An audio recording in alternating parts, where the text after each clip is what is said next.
بسم اللہ الرحمن الرحیم۔ میرے بھائی مولانا بشیر احمد صاحب محمدی سیفی شیر گڑھ سے سوال کرتے ہیں کہ کیا کبوتر بازی کی شرط لگائی گئی، جیتنے والے نے اس میں سے مسجد کو چندہ دیا، کیا اس چندے سے مسجد بنائی جا سکتی ہے یا مسجد کے کام میں وہ پیسہ لگایا جا سکتا ہے یا نہیں؟ اس کا جواب یہ ہے کہ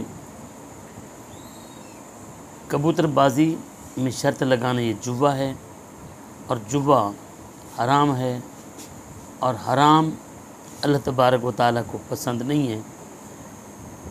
نبی کریم صلی اللہ علیہ وآلہ وسلم ارشاد فرماتے ہیں، ان اللہ طیب لا یقبل الا طیبا، ان اللہ امر المؤمنین بما امر به المرسلین۔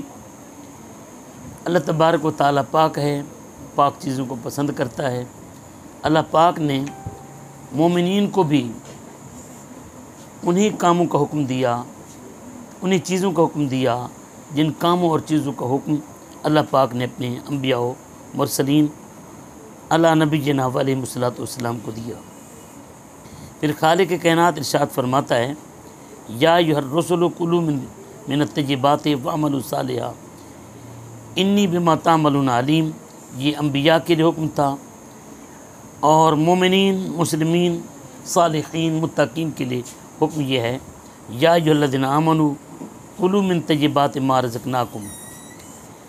اب حدیث پاک میں آتا ہے، نبی کریم صلی اللہ علیہ وآلہ وسلم ارشاد فرماتے ہیں،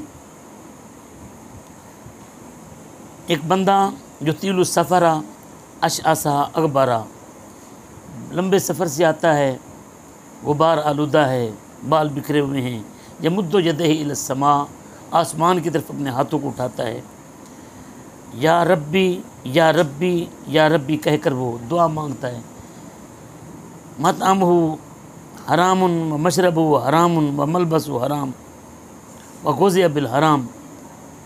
اب اس کا کھانا، اس کا پینا، اس کا لباس حرام ہے، فأنی یستجاب لذلک۔ اب میرے نبی فرماتے، بتاؤ اس کی دعا کیسے قبول ہوگی؟ تو حرام کی کمائی اللہ پاک کو پسند نہیں ہے۔ مسجد میں اگر کوئی بندہ دیتا ہے، اس کے دینے سے اسے ثواب نہیں ہوگا، اور حرام جب پتہ ہو کہ یہ حرام ہے، حرام کا پیسہ مسجد میں لگانا بھی ناجائز اور حرام ہے۔